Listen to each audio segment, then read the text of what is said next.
Today is 1494, and this is the year that Henry VII creates the Vagabonds and Beggars Act, or the Vagabonds, Beggars and Persons of No Substance Act.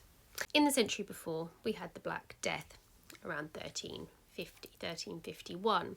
So lots and lots of people died during this, the population was reduced, and labour was short, manual labour. So people didn't want the people that worked for them to be heading off to another town or village to work. So it became illegal to leave essentially without permission. You had to have patents or letters if you were found in another town to prove that it was okay for you to be there. And Henry carried on with this. He didn't want vagabonds either. So vagabonds being the people that move around a lot and essentially homeless. But he also didn't want begging. Now, London was becoming a big city. There was obviously going to be a lot of poor there, and while they were given some charitable help, it wasn't enough. So this obviously leads to theft and crime, and he wants to stamp that out.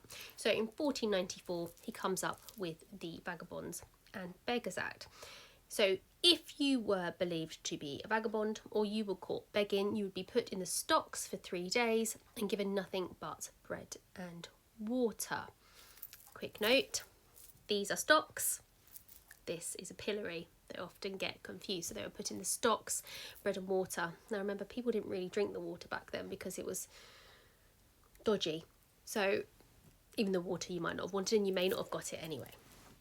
Now we also need to bear in mind that idleness, doing nothing, was really, really frowned upon. It was a sin, essentially. You had to be busy, you had to be seen to be working. Obviously, that throws open a whole other can of worms for people that maybe are unable to work. And later in the century, where you get the exception that disabled people can beg, so then you get the problem of people pretending. But that's much later on. That's in Elizabeth's reign, I believe. So at the moment, no vagabonds, no beggars, or stocks, 3 days. Second offence, whipping, and third offence would be death.